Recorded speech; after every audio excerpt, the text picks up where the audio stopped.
Vamos a abrir nuestras Biblias, hermanos, como acostumbramos aquí en el pasaje de Job 38.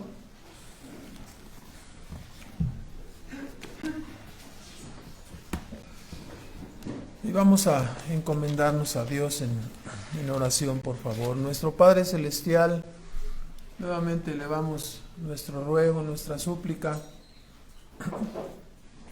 pidiendo, Señor, que sean escuchados nuestros ruegos por los méritos de Cristo, una vez que hemos exaltado y engrandecido tu nombre, reconociendo tu soberanía sobre nosotros, tu poder. Suplicamos que nos guíes ahora a través de tu palabra, que ilumines nuestras mentes y corazones para que tu palabra sea poderosa para transformar nuestras vidas en la semejanza de tu Hijo, aquel en quien tú te complaces. Y es en sus méritos que rogamos que estas cosas ocurran, Señor. Ayúdanos a esforzarnos en nuestra mente y corazón para atesorar la buena palabra de vida que tú nos has dejado durante este tiempo hasta tu segunda venida, Señor. Gracias por tu verdad, que es lámpara para nuestros pies, que es guía y guía para nuestras vidas, Señor. Te lo pedimos y te damos las gracias en Cristo Jesús. Amén. Bueno, estamos en esta serie, llegamos a este capítulo 38 de Job. Ya hemos escuchado los dichos y la defensa, la argumentación de Job y de sus amigos, que casi es pregunta obligada de examen el nombre de ellos, ¿no? Bildad Suita, Sofar Naamatita, Elifaz Temanita y Eliú, hijo de Baraquel, Busita, ¿verdad? Entonces apúntenlo en su acordeón.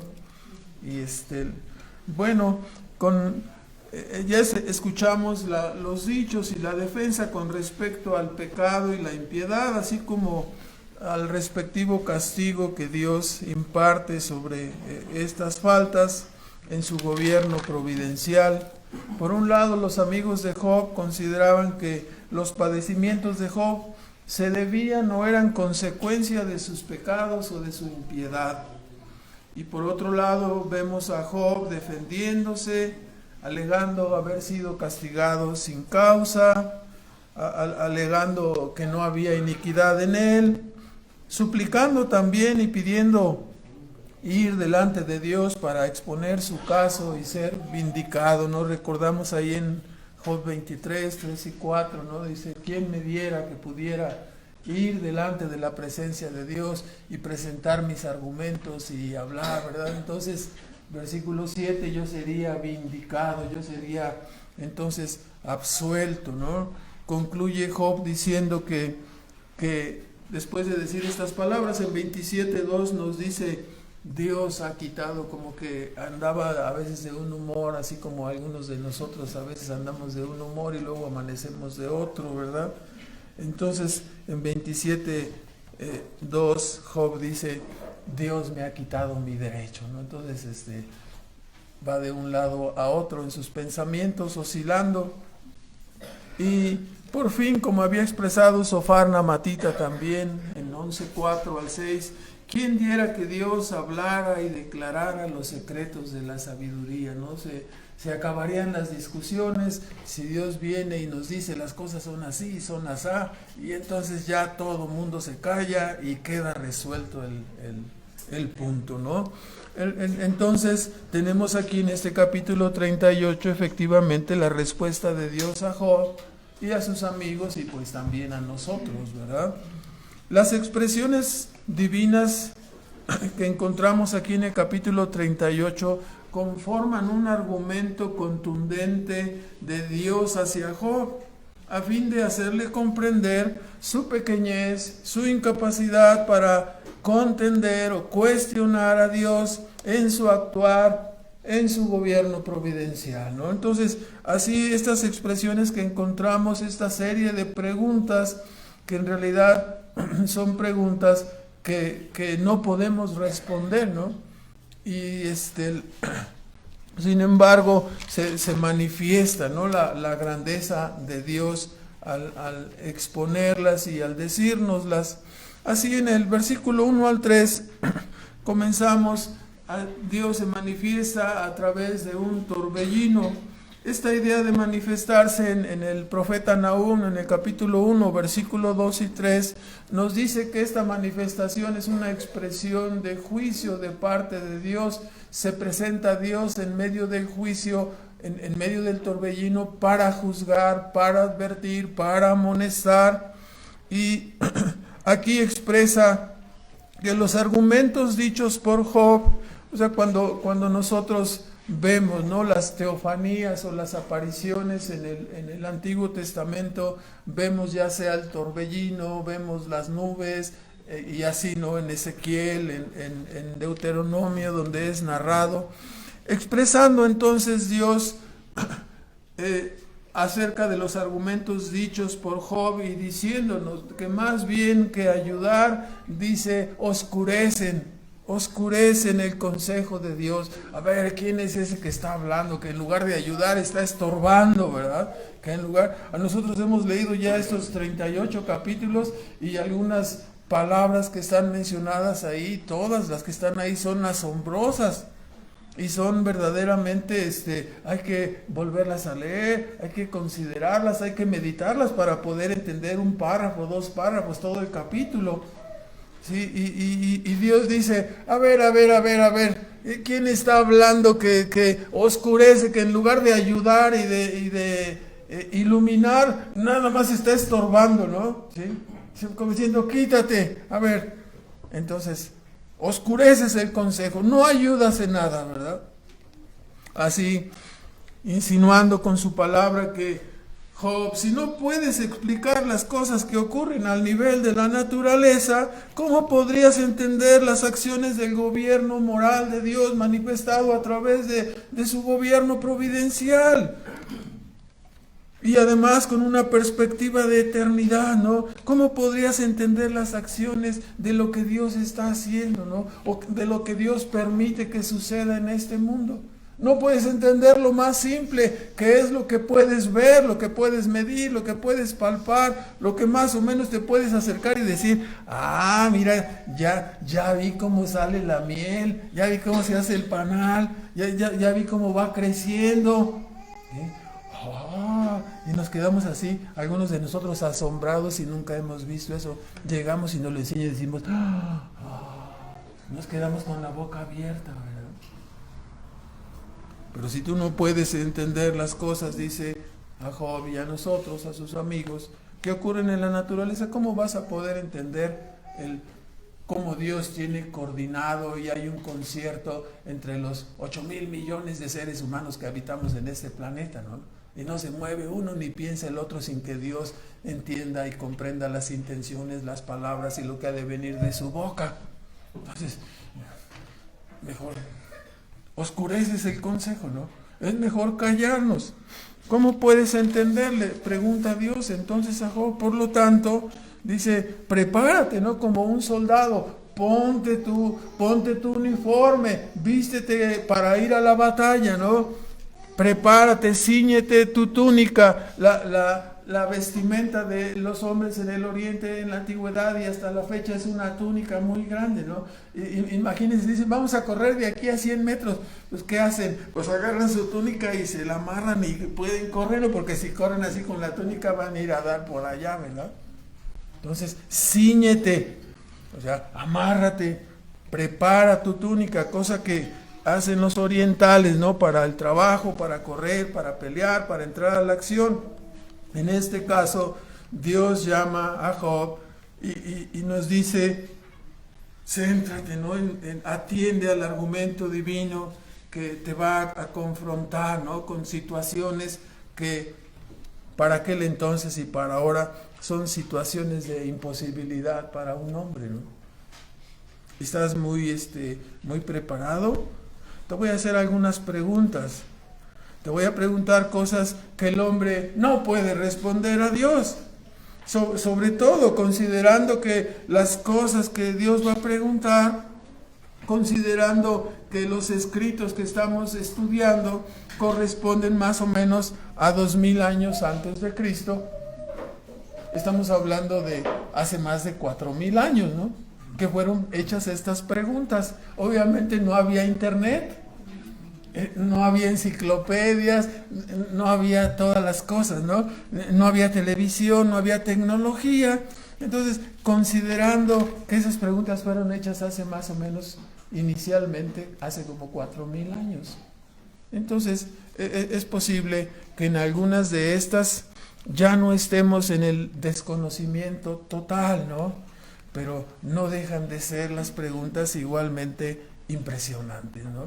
Entonces, comienza el interrogatorio. En la primera parte, versículo 4 al 11, hay una serie de preguntas donde el Señor le dice a Job: ¿dónde estabas tú cuando yo fundaba la tierra? Cuando yo establecía el mar. Y conocemos el relato en Génesis 1, ¿no? Cuando Dios creó, se dice técnicamente, Dios creó de fiat, es la palabra para decir que Dios creó de la nada, ¿no? En Hebreos 11:3. Por ello podemos entender que las cosas que vemos fueron hechas de lo que no vemos, ¿no? De tal manera que por la palabra de Dios fueron hechas todas las cosas. La palabra de Dios es capaz de producir, de crear, de hacer lo que se propone, lo que indica con su voz. ¿Sí? Si nosotros dijéramos muévete, y no podemos hacer eso, ¿verdad? Pero si Dios dice muévete, entonces todo se mueve, ¿verdad? Es distinta la palabra nuestra, la palabra de Él, ¿no? Entonces Dios creó. Y nos recordando en la creación, nos dice que Dios puso el firmamento, la expansión, y que dividió las aguas, dividió la expansión y aguas arriba y aguas abajo, y a la expansión llamó cielos, ¿no? Entonces, algunas de las preguntas que ya había hecho Job, en 37:18 se nos dice: ¿extendiste tú con, es una pregunta de Eliú a Job, ¿extendiste tú con Dios los cielos firmes como un espejo sólido? O sea, cuando nosotros decimos, hizo la expansión, no, la expansión es los cielos, el firmamento. Y aquí nos está indicando, los extendiste y son firmes como un espejo sólido. A nosotros nos parecería que hay agua y que se mueve, y Dios nos dice que puso, que hay algo sólido que los detiene, ¿no? Y que tiene compuertas. Más adelante va a decir que cerró esas compuertas, esas puertas. Entonces, así, teniendo entonces la tierra y el mar debajo de la expansión, debajo del firmamento, colocó en la expansión de los cielos las estrellas, la luna, el sol, para alumbrar la tierra. ¿Sí? Aquí no nos dice en ninguna parte que Dios estuviera pendiente de Plutón o de Marte, solamente se enfoca en la tierra, ¿verdad? Todavía no había nadie que le hubiera enseñado a Dios el sistema heliocéntrico, ¿verdad? ¿Sí? Lo veremos más adelante, ¿no? Algunas personas no lo llegan a entender. Aquí lo que dice es que Dios se fijó específicamente y colocó las estrellas, la luna, el sol, en el Génesis 1, para alumbrar la tierra, para contar las estaciones, los días, los años, Génesis 1:14 al 16. Y parece que Dios no participaba de este sistema o de esta perspectiva heliocéntrica, ¿no? Eso no lo llevamos de tarea, yo no lo voy a discutir, simplemente veamos los versículos, ¿no? Y examinémoslo. Pero Dios le pregunta desde una perspectiva de la ingeniería civil y la arquitectura a Job: ¿dónde estabas tú cuando yo creé todas estas cosas? ¿Tú viste los planos? ¿Tú hiciste las cosas? ¿Tú calculaste la cimentación? O sea, si uno no calcula la cimentación, se derrumba la casa, se derrumba el edificio. ¿Dónde estabas? ¿Tú lo calculaste? ¿Tú diseñaste el aljibe y la fosa séptica de este lugar que llamamos tierra? ¿Tú pusiste sus bases? O sea, empieza a hablar como un ingeniero y como un arquitecto. Si de por sí no entendemos, pues luego peor el asunto, ¿no? Dios puso bases y sobre esas bases está la tierra, ¿no? Y por encima está extendido la concepción hebrea del mundo, ¿no? Como una esfera con la tierra plana y un semicírculo que la protege, ¿no? Esa es la concepción. Algunos quizás no estén de acuerdo porque hayan visto las fotos verídicas, ¿sí? O prefabricadas. Se los dejo también que lo investiguen. Hay por ahí muchos videos en el internet, ¿no? Donde aparece una fotografía de África con sus cerros y todo, y luego aparece la réplica, una fotografía de la NASA diciendo que es Marte. Está así presentado, ¿no? Para los que quieren indagar. Entonces, la pregunta es aquí: ¿tú calculaste, Job, dónde estabas? ¿Tú diseñaste el mar, para que sea, por supuesto, desde siempre se diseñó el mar para que fuera salado por alguna razón específica, ¿no? Para que no se pudriera todo donde vivimos y no se produjera en el mar una cloaca como lo que tenemos en muchos recipientes de agua en tu casa, fuera de tu casa, del vecino y alrededor de nosotros, ¿no? Y no se echara a perder. No se echa a perder el agua salada, ¿verdad? ¿Qué ocurrencias? Pues sí, no lo diseñaste tú, Job, ni tampoco sacaste la plomada para que el mundo y la creación no te quedaran chuecos. Imagínense que quedara chueco el pico de Orizaba o el Popo. No, espérame, sácate el cordel, sácate la plomada. Dios lo hizo todo él mismo, ¿no? Es una ilustración. Luego pregunta en Génesis, ¿no? La pregunta traído aquí en el capítulo 38. ¿Tú cerraste las cataratas de los cielos? 38, 8 y 9, para que no inundaran la tierra. Como sabemos, si abrió la expansión y quedaron aguas arriba y aguas abajo, la tierra se puso lo seco, llamó tierra, y lo demás lo apartó y son los mares, ¿no? Ese es el asunto. Pero lo agua que quedó arriba, ¿qué pasó con ella? En Génesis 8:12 nos dice que Dios cerró las cataratas de los cielos para que no inundaran la tierra, y fue necesario que pasaran 150 días después del diluvio, 8, 2 y 4 en Génesis, para que descendieran los niveles, ¿no? Y Job 38, 8, 9 nos dice que Dios encerró con puertas o con compuertas en algunas versiones la mar, cuando se derramaba afuera como saliendo de madre, y hablamos de la mar de abajo y luego de la mar de arriba. Dice: cuando puse yo nubes por vestidura suya y por su faja la oscuridad, ¿no? Entonces vemos una bóveda extendida, nubes y una faja de oscuridad que cubre ¿qué? ¿El mar de dónde? El mar de arriba. Y ya se volvió loco este hermano. No me he vuelto loco, hermanos. Hay que examinar bien exactamente Génesis 1 y considerarlo, ¿no?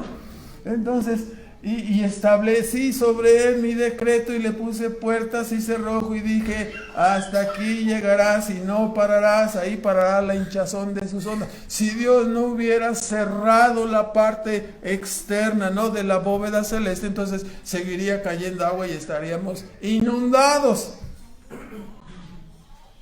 Hay evidencias, ¿no?, por toda la creación, por toda el sistema de la orografía, las montañas, y como vemos algunas deslavadas, ¿no?, porque en un tiempo estuvieron ¿qué? Inundadas. Entonces Dios le cerró las aguas de arriba de la expansión. De otra manera la tierra seguiría inundada. Igualmente, ¿no?, cavó el abismo donde las aguas de los mares se alojaron debajo de la expansión, ¿no?, debajo de los cielos. Por supuesto, Dios estableció lo que llamamos el ciclo hidrológico para el sustento de su casa, ¿no?, que es esta tierra, ¿sí? El ciclo hidrológico es que se tiene que evaporar el agua y luego vuelve a caer y está recirculando, ¿verdad? Esperamos, bueno, la verdad es que no estamos esperando que el municipio lo autorice, ¿verdad?, porque si no todavía seguiríamos esperando. Lo bueno es que ajenos a las autorizaciones, aquí en 38:7 nos dice que cuando Dios hizo todas estas cosas, las estrellas, todas del alba, los hijos de Dios alababan a Dios, ¿no? Dándole honor y gloria por esta maravillosa creación. Los ángeles se regocijaban por el todo poder, la sabiduría al establecer la tierra y el mar. Así que ni Job ni ninguna criatura puede atribuirse derecho para ejercer autoridad. Ni siquiera existían. ¿Dónde estabas tú cuando yo hice todas estas cosas? ¿Qué tienes ahora? Un pedazo de terreno, 200 metros cuadrados donde pusiste tu posilga. Pero cuando Dios creaba las cosas, ¿dónde andabas tú? ¿Dónde estabas? Así que ni Job ni ninguna criatura puede atribuirse el derecho para discutir con Dios por qué haces las cosas así o por qué haces las cosas de otra manera. Tú hiciste la tierra, tú la creaste, tú la distribuiste, tú tienes los planes, tú le pusiste cordel, tú sacaste la plomada, tú hiciste todas estas cosas. ¿Cuál es la respuesta? No, pues no. Entonces, calladito te ves más bonito, ¿verdad? No estés discutiendo con Dios, no pretendas discutir con Dios. Tú ni siquiera existías, ni siquiera existías. No habías nacido, a menos que tengas, ni aunque fueras Matusalén, ni aunque fueras Matusalén te alcanza el tiempo, ¿no? ¿900 qué? ¿65? ¿69? Ni aunque fuera Matusalén. Algunos nos vemos un poco acabados, pero no le llegamos, ¿verdad? Así que nadie tiene derecho. El argumento al Dios cuestionar de esta manera, hacer estas preguntas, es para decir, ya, ¿qué tienes que decir al respecto, no? ¿Qué vas a decirme? ¿Cómo gobernar? ¿Cómo gobernar en la providencia? ¿Te vas a meter en las cuestiones morales? ¿Cómo trato yo? ¿Lo que permito? Si digo que el malvado ascienda y crezca, o si humillo a la persona, ¿me vas a decir tú cómo hacer las cosas? Si, primero, respóndeme esto, ¿no? ¿Dónde estabas tú cuando bla, bla, bla, bla, bla, todas estas cosas? Y no, pues no estábamos. Pues no estábamos. Pues si no puedes ni siquiera explicar lo natural, mucho menos el gobierno providencial que Dios ejerce, ¿no? Ese es el argumento, ¿no? Solo Dios tiene esa potestad como creador y dueño para decir, yo hago en la tierra con mis criaturas lo que yo quiera. Y no hay nadie que detenga mi mano y me diga, ¿qué estás haciendo? Así lo hice. ¿Sí? ¿Tienes algo que decir? No. Nos conviene decir, mejor calladito, ¿no? Dios continúa con esa serie de preguntas del 12 al 15, diciéndole, ¿tienes tú cuidado, Job, de traer cada día la mañana, la cual se va extendiendo como el sello de un rodillo? Los rodillos antiguos giraban como una cosa cilíndrica y se iban poniendo, no eran como los de hoy en día, ¿no? Así la mañana va creciendo y toda oscuridad se transforma a su paso, y dice, espantando a los impíos que andan al amparo de la oscuridad, ¿no? Y la aparición de la mañana entonces quebranta con su brazo sobre los impíos, ¿no? Entonces, no podemos contestar todas estas preguntas, no tenemos cuidado de eso. Más adelante comentaremos, ¿no? En la perspectiva del ateísmo, ¿no? De la no existencia de un Dios que sostiene todas estas cosas y hace que esta maquinaria y este universo funcione, ni siquiera podríamos estar seguros que amaneciera el día de mañana, ¿no? Ni siquiera eso. No, es que sí va a salir el sol. ¿Y si no sale el sol? No, es que sale el sol, dice el Salmo, y desde un lado sale el sol y comienza a... ¡Ay, caray! ¡Qué equivocado está Dios! Dios, que nadie te ha enseñado que no es el sol el que se mueve, sino la tierra. Ay, déjame corregir aquí la Biblia, ¿no? Sale el sol como un poderoso radiante de su tálamo para hacer su recorrido. ¿Cuál recorrido? ¿Qué no te han enseñado que el sol está parado nada más? Es ahí cuando nos cuestionamos, ¿no? Y decimos, o creemos lo que dice la Biblia o creemos lo que dice quién. ¿No? Por eso yo a veces les digo y me pongo medio terco y medio necio. Le dejo las respuestas a Dios, ¿no? La Biblia tiene la razón. Es lo que predicamos y lo que viene establecido en la Escritura, ¿no? Entonces, versículo 16, difícilmente podrían en aquel entonces, ¿no? Cuando Dios dice 38:16, has entrado tú hasta las profundidades del mar y has escudriñado el abismo. Hace 4000 años no había submarinos, no había batiscafos diseñados para resistir la presión en las profundidades, ¿verdad? Aunque luego no resisten la presión y se colapsan, ¿verdad? Ya hemos tenido casos en el año pasado, ¿no? Donde 8 personas fueron las que murieron, ¿no? Se hizo añicos el batiscafo, ¿no? La presión fue tanta que el batiscafo sucumbió. Sí, pero así pregunta Dios, ¿no? Imaginen esta pregunta hace 4000 años y ahora mismo, ¿no? ¿Has sondeado tú las profundidades del mar, las profundidades del abismo, para ver las bases, el fondo de la tierra, las bases sobre las que está construida? Tampoco el hombre, versículo 17, han sido descubiertas las puertas de la muerte y has visto las puertas de la sombra de muerte. Pues no lo hemos visto, salvo la revelación del Nuevo Testamento acerca de Jesucristo. ¿Sí? Nadie puede entender acerca de la muerte, nadie puede ni quiere ir a abrir esa puerta. ¿No quieres ir? ¿Sí? No, todavía no. ¿Verdad? Sí me gustaría morirme, pero espérame tantito, ¿verdad? Espérame tantito. Hoy día, a través de Jesucristo, hermanos, tenemos la revelación exacta de la vida y la inmortalidad por su muerte y resurrección. Es algo maravilloso, ¿no? Si hablamos hace 4000 años, cuando fue revelado esto a Job, y Dios le habló a Job, no había la revelación del Nuevo Testamento, no había aparecido la obra de Cristo. Ahora ya 4000 años después, 4000 desde Job, 2000 desde el tiempo de Cristo, ahora ya lo tenemos revelado, ¿no? Sabemos que sí hay vida después de la muerte, lo tenemos perfectamente entendido, al menos los que creemos en la revelación del Nuevo Testamento. Sabemos agraciadamente que no vamos a reencarnar en vacas, mucho menos en algún jumento. No creemos en la reencarnación. Hebreos 9:27 nos dice, a través de la vida, la obra, la predicación de Cristo, que está establecido que los hombres mueran una sola vez y después de esto el juicio. Así que olvídate de que puedas salir de repente como que reencarnas en vaca, o como que no, nada de eso va a acontecer. Nada de eso. La verdad de Dios ha sido revelada, ¿no? Cristo ha sacado la vida y la luz y la inmortalidad para que nosotros entendamos las cosas en su palabra revelada.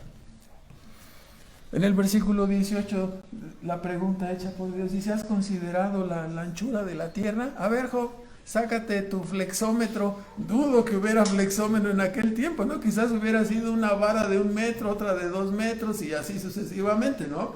Sácate tu vara y comienza a medir, ¿no? Para que midas los 13,000 kilómetros de diámetro o los 40,000 kilómetros por toda la redondez de la tierra. Sácate tu flexómetro. Hay unos como de 4 metros, ¿no? Como unos que se estiran como, son de 5 metros esos, ¿no? Son muy buenos. El hermano los puede conseguir. O sea, yo he visto que él trae uno de esos, ¿no? Entonces, la circunferencia completa 40,000 kilómetros. Dios le preguntaba a Job, a ver, ¿sabes tú la anchura de la tierra?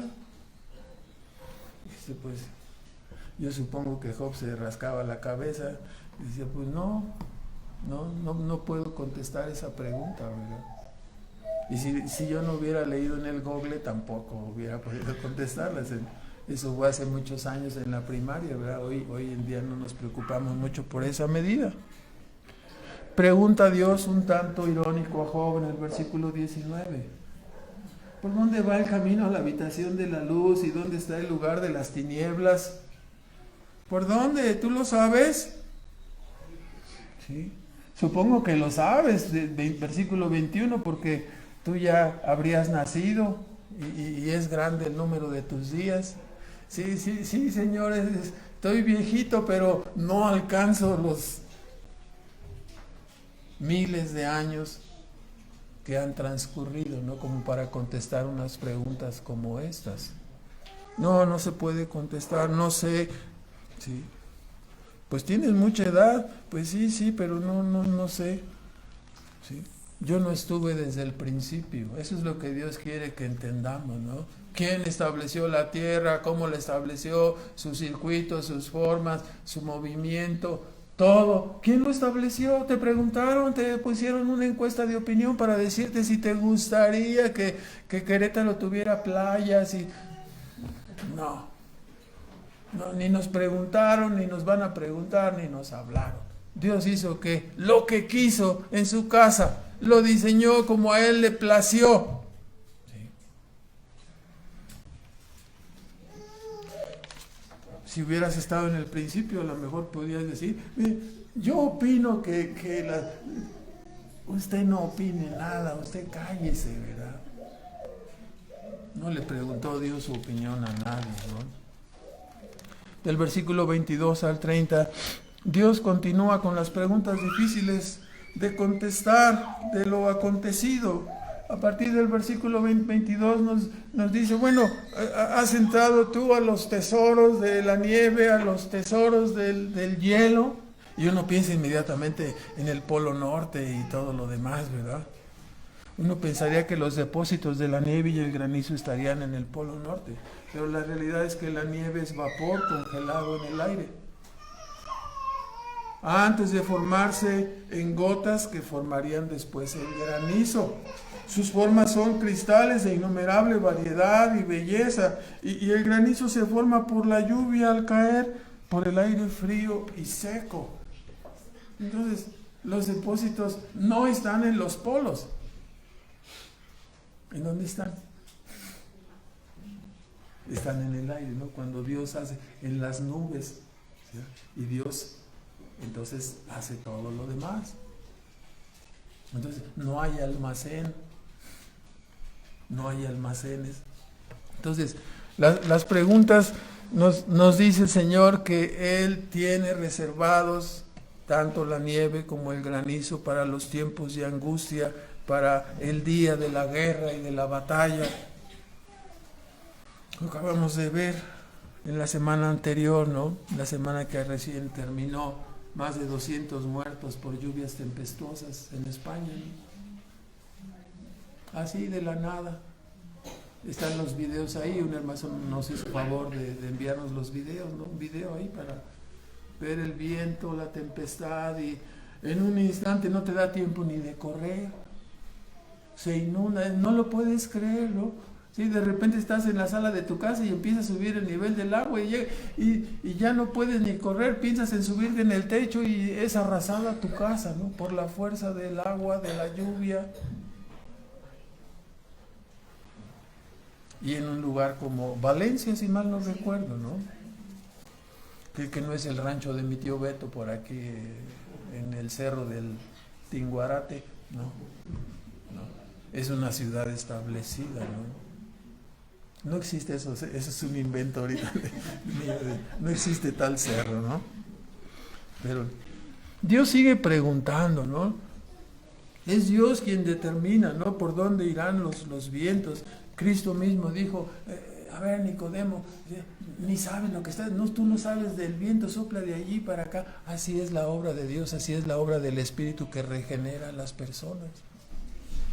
Y Dios dice que Él determina los vientos, la dirección, las lluvias, el turbión, los relámpagos, los truenos, y aún lo que estábamos tan preocupados, ¿no? La lluvia en el desierto, en el versículo 26, todos nosotros estamos sumamente preocupados de cuando llueve en el desierto, ¿no es así? Salvo cuando hemos leído en las Escrituras, no nos hemos preocupado de cuándo llueve en el desierto, ni en el de Sonora, mucho menos en el Sahara, y no pensamos en estas cosas, ¿verdad?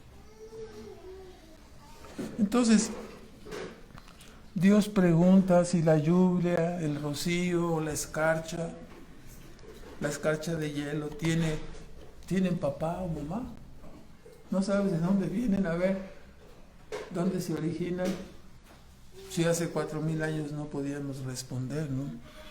La idea es, ¿acaso el hombre las forma? ¿Acaso el hombre dice dónde va a llover? Hay un plan de distribución de lluvias en toda la tierra y se va cumpliendo, y hay quien lo controla, ¿no? Porque si no hay quien lo supervise y lo controle, pues sí, de eso hay la secretaría. Probablemente se forme esa secretaría no muy tarde en algunos países que tienen una bandera verde, blanco y rojo, ¿no? Pero es posible que secretarías así se establezcan, ¿no? Para controlar la lluvia y el rocío y todo lo demás, ¿no? ¿Acaso el hombre lo hace según su deseo?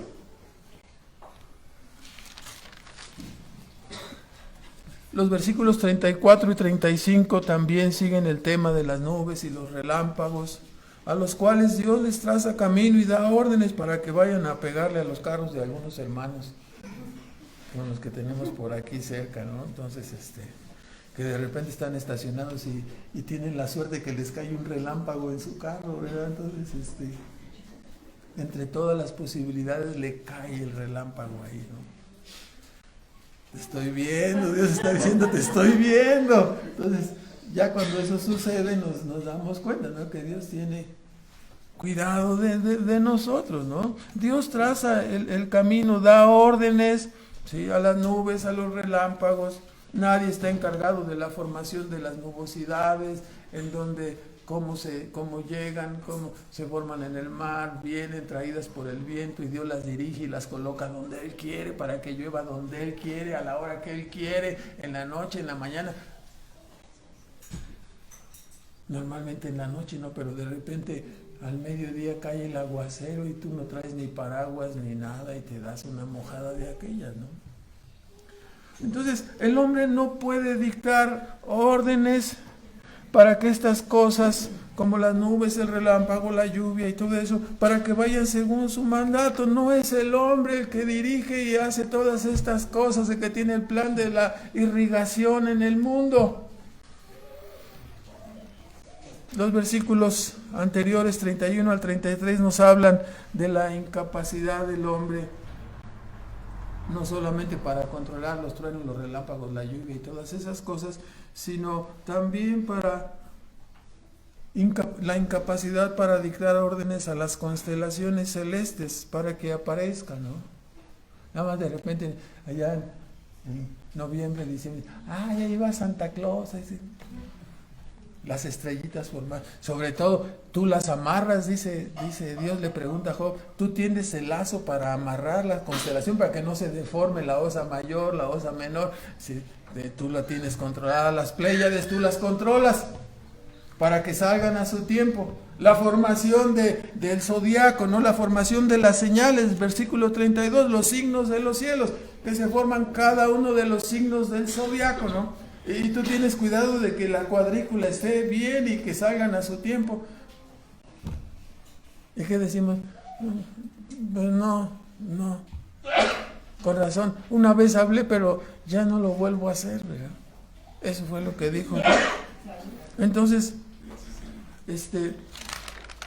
mucho menos, dice Dios, tienes tú la capacidad para controlar la influencia de los cuerpos celestes sobre la tierra, sea para controlar el clima, sea para controlar la marea del mar, sea para controlar el tráfico de los peces.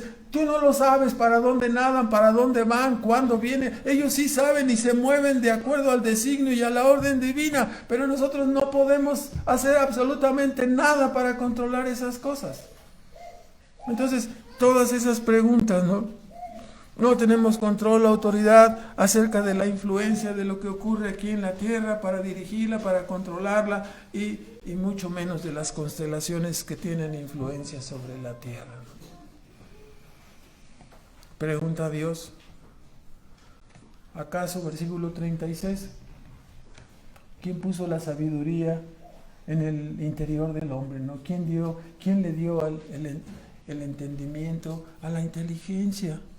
Así lo pregunta Dios.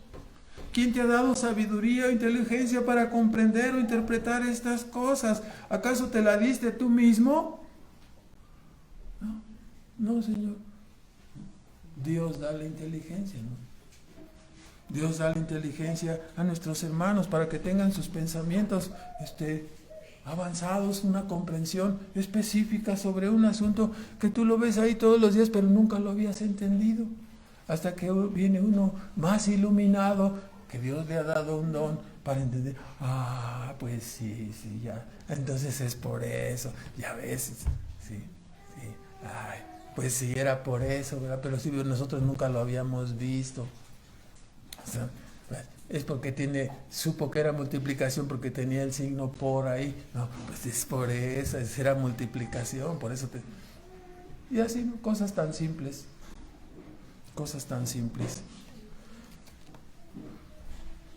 Job termina, ¿no? Recibiendo la exhortación divina y le pregunta a Dios a Job, ¿quién hace inclinar los odres de los cielos? No figurativamente hablando, cuando la tierra está como polvo y ya se vuelve terrones. ¿Sí? Nos toca hacer el riego de las plantitas de la casa, entonces es una vez o 2 veces a la semana, pero de repente sales o se te olvida y luego volteas y es como si la planta te estuviera diciendo y ves las cuarteaduras que ya no le has echado agua. Ahí voy. Así, ¿no? Dios inclina los odres de los cielos para regar la tierra, ¿no? No es ni Job, ni ninguno de sus amigos, ni ninguno de nosotros. Solo Dios controla todas estas cosas. Pregunta a Dios, versículo 39 al 41, si Job está preparado con anticipación. Bueno, cuando menos estás preparando el alimento para los leoncillos y para los cuervos que ya andan como locos, revoloteando ahí afuera de tu casa. ¿Sí? Y entonces, es que quieren comida. Así estás pensando todos los días, ¿no?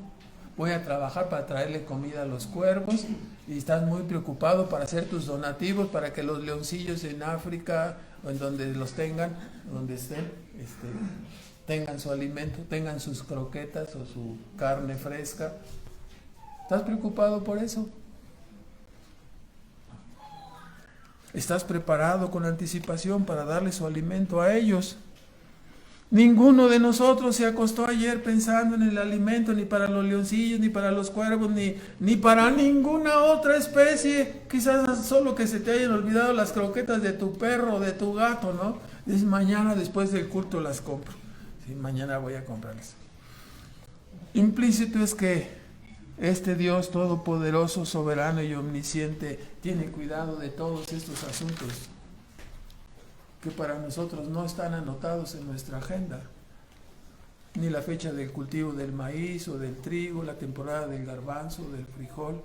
Hermanos, somos citadinos, solo vamos a la tienda y con 1 kilo de frijol, no importa si es invierno o primavera. Señor, ¿que no sabe que ahorita no hay frijol? Nadie nos dice eso, ¿no? Nosotros vamos al súper y frijol, para los que son frijoleros, ¿no? Entonces, si no están enfermos del estómago, para más exactamente, ¿no? Entonces no nos preocupamos, somos citadinos, vamos a la tienda y lo compramos, no estamos al pendiente del temporal o las señales del cielo conocidas por los campesinos, por los agricultores, y gobernadas, nos dice específicamente aquí el texto, gobernadas por nuestro maravilloso Dios y Padre Celestial que está preocupado de todas esas cosas y hace que todo llegue a su tiempo, ¿no? Entonces, así en una forma muy breve comentando este capítulo 38, ¿no? No podemos contestar. El propósito del comentario es decir, si no puedes contestar estas cosas, te quieres meter en el asunto de gobernar la conciencia, la mente, la moral, la vida de las personas a las cuales yo gobierno y dirijo a través de todas las edades, sobre todas las familias, sobre todas las ciudades, en todo el mundo. ¿Quieres hacer eso? ¿Me vas a decir a mí cómo hacerlo? La respuesta es que no, ¿verdad? No podemos ni siquiera aconsejar. ¿Te pidió consejo Dios a ti o te va a pedir consejo pasado mañana? Tú que tienes el control estadístico, ¿sí? Te va a hablar Dios, oye, pásame los datos de acá de Arabia, ¿no? ¿Sí? Te va a hablar Dios. Nunca te va a hablar. Dios tiene controlado Arabia y tiene controlado todo mundo y todas las casas y todos los lugares, todos los seres vivos, todo lo que existe sobre la faz de la tierra. No tenemos que estarle recordando a Dios lo que tiene que hacer. Mucho menos le vamos a aconsejar a Dios y decirle cómo debe manejar las cosas, ¿no? Entonces vamos a hacer unos comentarios para terminar. En primer lugar, quizás hoy en día esbocemos una sonrisa al mirar un documental sobre las reservas indígenas o los apaches que adoran al sol, a la luna y que invocan al dios de la lluvia con cantos y bailes frenéticos. Y algunos pensarían qué tontos, qué ignorantes, pobrecitos, ¿no?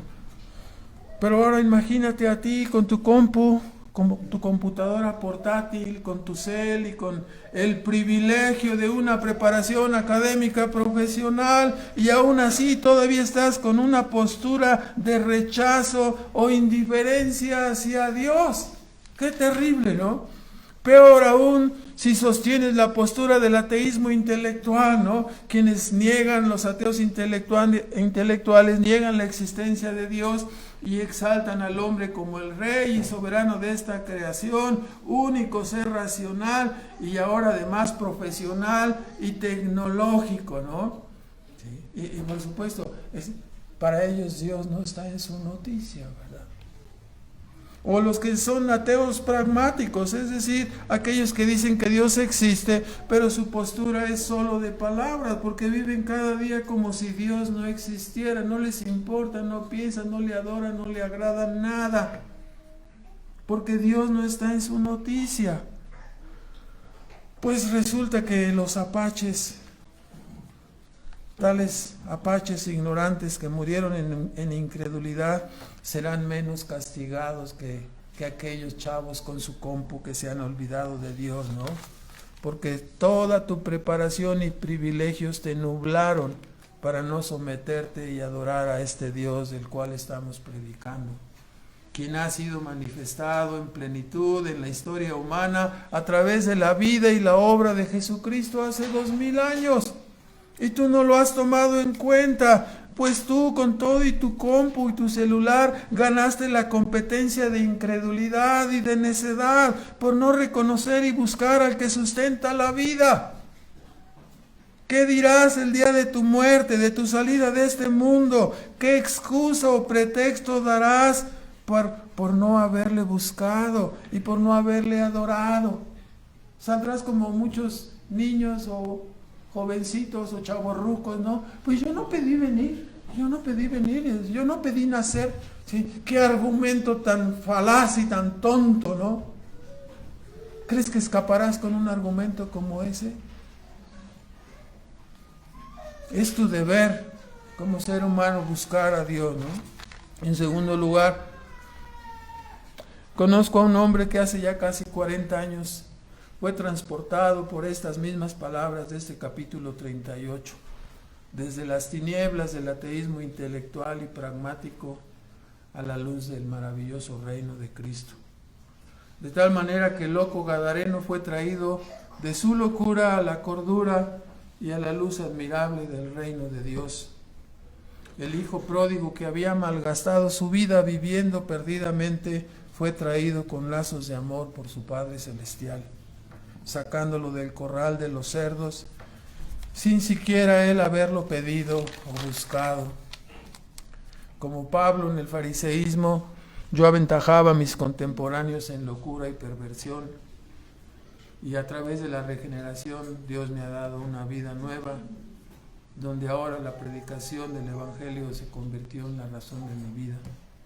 Por ello, sé personalmente que Dios puede salvar a los ateos. Por ello, sé personalmente que la oración de sus hijos puede regenerar a los malvados.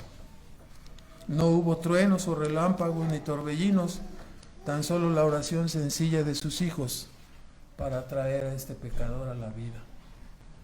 Así sucedió. En tercer lugar, estas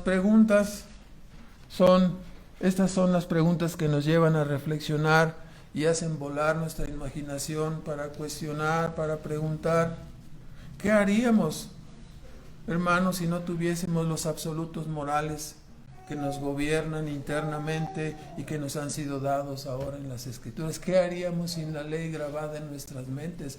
¿Qué haríamos sin la agencia divina gobernando y dirigiendo este mundo? ¿Qué haríamos sin la revelación que nos saca de las tinieblas y del oscurantismo? ¿Qué haríamos si no tuviésemos absolutos morales que nos gobiernen internamente y que nos son dados también en la Escritura? Hermanos, ¿qué sería de nuestro mundo sin un árbitro con A mayúscula, sin un juez, sin un Dios que vindicara lo correcto y juzgara el pecado, ¿no? ¿Cuál tipo de vida prevalecería? Lo que contemplamos, salvo donde están los núcleos de los creyentes, ¿no? ¿Qué haríamos si Dios no existiera y no se hubiera comunicado con su creación en visitas personales y no nos hubiera dado una revelación personal de su existencia en la historia de Israel y especialmente en la vida y en la obra de Cristo, ¿no? ¿Qué haríamos si Dios no existiera y no se hubiera comunicado con nosotros? Imaginamos a las personas, ¿no? A los congresos de los países legislando y estableciendo valores por cuestión estadística, por opiniones, por mayoría, y desechando la revelación divina, como algunos países ya han hecho, ¿no? Los países nórdicos, aunque protestantes en un alto porcentaje, pero ya lo han hecho, ¿no? Han establecido los valores de sus países a través de promedios estadísticos. Entonces, han cambiado la verdad revelada por estadísticas de opinión, cambiando lo que conocemos, ¿no? Lo que siempre decimos, lex, rex. La ley es el rey. La ley es el rey. La palabra es el rey. Pero cuando los hombres sacan promedios y hacen y tapan la ley, cualquier ley, ¿no? Y lo escrito se ponen en contra de lo señalado en la ley, entonces rex, lex, entonces el rey se convierte en la ley, ¿no? Los países dictadores, autócratas, te digo, Pedro, para que entiendas, Juan, ¿verdad? Que ya nadie lo creía, ¿no? Los profetas que avisamos de estas cosas fuimos tildados de locos. Lo veremos, todavía no vemos ni la mitad. ¿Sí? Pero ya vemos, ¿no? Como el rey se opone a la ley y dice, no me sujeto a la ley. Bueno, ahí tenemos. Si tú no te sujetas, pues entonces yo tampoco. ¿Me explico? Y así el caos se aproxima, ¿no? Entonces los congresos de los países estábamos en eso, ya me desvié yo. Es que me da el calor y me desvío. Entonces, imaginemos entonces a los congresos legislando y estableciendo valores por opiniones y desechando la revelación divina, como ya han hecho algunos, cambiando la verdad revelada por las estadísticas de opinión, cambiando el dicho de lex rex por rex lex. Entonces, hermanos, es la ignorancia la que clama que el pueblo es bueno y sabio, ¿no? ¿Qué es bueno y sabio? La revelación que Dios nos ha dado en su palabra, ¿no? Los valores absolutos. Los valores absolutos no cambiarán, no han cambiado en algunos, siempre me cuestiono, o sea, ustedes han escuchado que digo que la creación tiene, los números que tenemos son de 4,000, 2,000 años, como 6,000 años, y algunos adjudican 10,000, porque atrás de los 4,000 que contamos antes de la venida de Cristo, atrás de eso plantean la época del cobre, la época de quién sabe qué, y así pum, pum, pum, le van aumentando miles de años hasta completar como 10,000 años, y por eso se dice que la Tierra tiene como 10,000 años de antigüedad. Claro, los que están locos dicen que tiene millones y millones y más semillones de años, ¿no? Entonces, hago eso porque la explicación, porque algunos decimos, bueno, desde Cristo hasta Abraham, como 2,000, y desde Abraham hasta para atrás, otros 2,000, y luego 2,000 de Cristo hasta entonces son 6,000. Entonces, ¿de dónde sacan 10,000? Pues antes del tiempo de Abraham, trazan como otros 4,000 años, ¿no? La época del cobre, del hierro, de quién sabe qué tantas era, y así lo completa, ¿no? Entonces, hermanos, vuelvo a repetir, es la ignorancia la que dice que el pueblo tiene la razón y la opinión de las mayorías es lo correcto. Esta proclama, desecha y menosprecia la verdad revelada que hemos recibido por la opinión de las mayorías, ¿no? Hay que recordar, ¿no? La verdad de la Biblia es inamovible, aunque las mayorías estén en contra de ella, la verdad prevalecerá, ¿no? Cuando Cristo venga, va a venir a vindicar esta verdad que profesamos, que creemos, que vivimos, a ese Dios que adoramos, ¿no? La realidad es que el pueblo y el mundo es malo y caído, no es bueno y sabio, sino malo y caído. Y por ello padecemos en nuestro mundo hasta la actualidad, ¿no? Porque el pueblo bueno y sabio le ha dado la espalda a Dios, ¿no? Desde la caída. Entonces, la palabra de reconciliación en Cristo, hermanos, sigue siendo la respuesta, ¿no? Cuando era joven preguntaba yo, ¿no? ¿Por qué traen esas calcamonías? Se usaba mucho hace ya como 40 años, ¿no? En los coches había calcamonías que decían, Cristo es la respuesta. Y algunos traían, cuando traían los carros del otro lado, Cristo es la respuesta. Y Cristo es la respuesta, ¿no? Cristo es la respuesta para la crisis, para los conflictos del ser humano, y las necesidades primordiales, espirituales y materiales son resueltas viniendo a Cristo, ¿no? Teniendo una esperanza viva que será corroborada en la segunda venida de Cristo, ¿no? Cada día, cada domingo es corroborada la verdad en nuestro corazón, pero será corroborada personalmente con la segunda venida de Cristo, ¿no? Y entonces se manifestará y seremos lo que Dios ha dicho que seremos, ¿no? Entre tanto, demos gracias a Dios, hermanos. Nuestro Padre Celestial, damos las gracias, Señor, por las preguntas, los cuestionamientos encontrados aquí en este capítulo 38,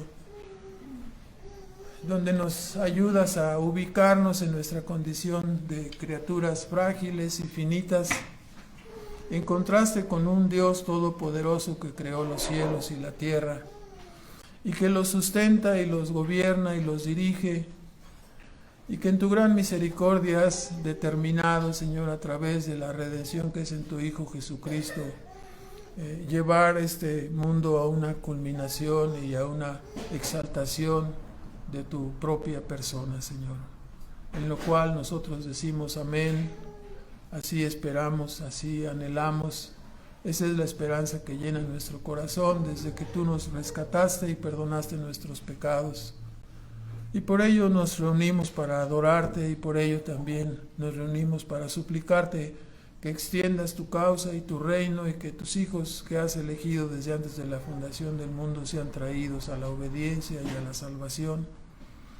Y que, Padre, tú obres usando esta pequeña iglesia, Señor, para seguir predicando tu evangelio y exaltando tu nombre y adorándote entre tanto que tú vuelves, Padre. Te bendecimos y te damos las gracias por tu consejo y por tu palabra en el nombre de Cristo Jesús. Amén.